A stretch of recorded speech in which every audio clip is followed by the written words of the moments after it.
Hello from Taj Motor Medics. I've got a Vauxhall Viva here on a 2015-2016 plate. If this is something you've got, right, that's the interior right there. And you're wondering how to reset the service light. If you've had the service done yourself, all you've got to remember is I'll show you.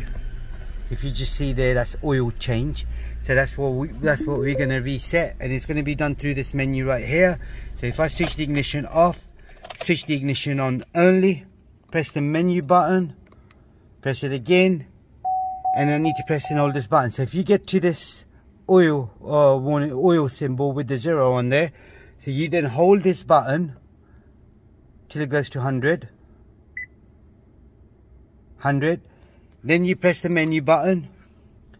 You scroll up and down just to make sure there's no warning light. All you then do is switch the ignition off, take the keys out, switch the ignition back on, start the car up, wait for it.